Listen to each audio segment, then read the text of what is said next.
Priatelia, je to teda 8 dní od poslednej kontroly.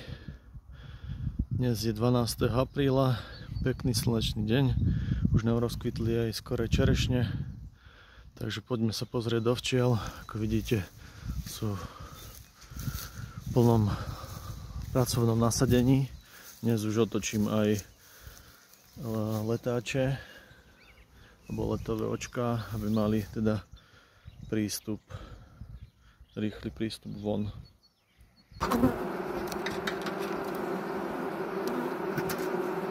Prejdeme si teraz tie včelstva, ktoré sme odliečovali pred týždňom. Toto sme aj zakromovali, alebo toto som aj zakromoval. Môžeme vidieť, že to je v poriadku.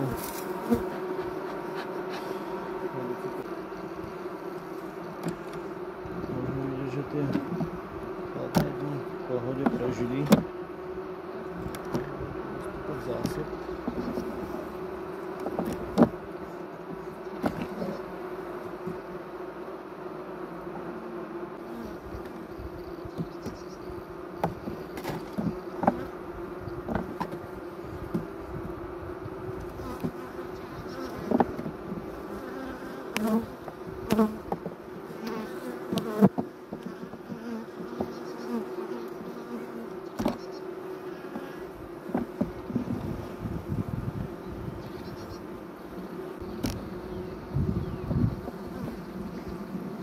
Môžeme vidieť, že tu už zásoby si robia, ako teda kvitnú teraz stromy.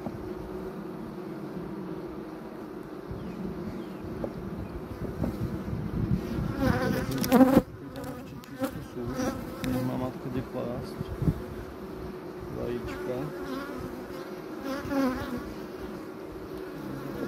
Pohoda.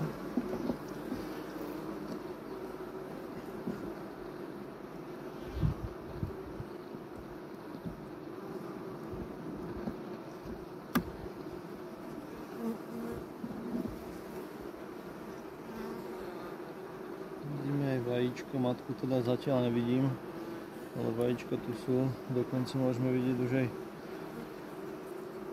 materiu misku, alebo teda misku ako základ matečníku. Dančisto sú už, no teda má matka kde klásť. To sú už z minulého roku. Teraz keď teda je už pekné počasie, alebo teda bude aj pekné počasie, kvitnú tu už stromy, tak už si budú nosiť aj teda nejaké tie zásoby, čerstvý nektár. Ako je vidieť, je tam plod aj zavíčkovaný, aj čerstvé vajíčka.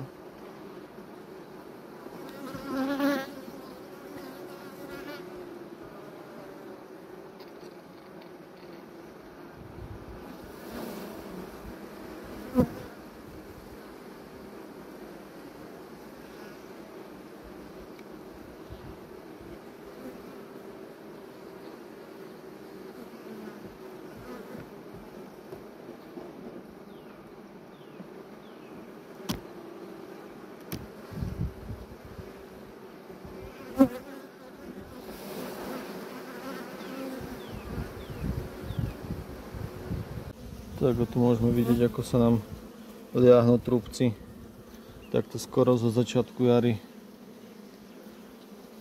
Matka tam je, ale kladie aj tu do tých veľkých buniek trúbčinu alebo larvy s trúbcami.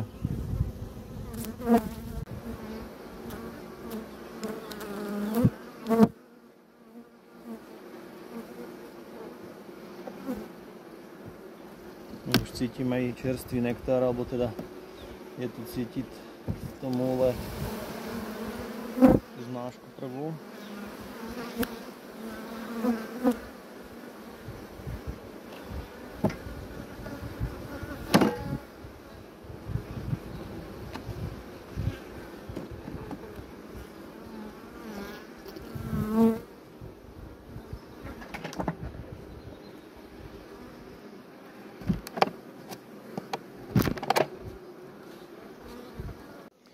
Tu navidíme, že čo sme prikrmovali, tak je to všetko spotrebované.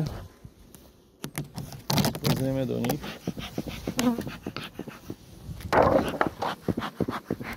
Už nám aj dýmak vyhasol. Dáme preč. Toto dáme preč. Môžeme sa pozrieť na nich vnútra. Pozrieme, kde sú zásoby, kde je plot, ale tu bude niekde plot v strede.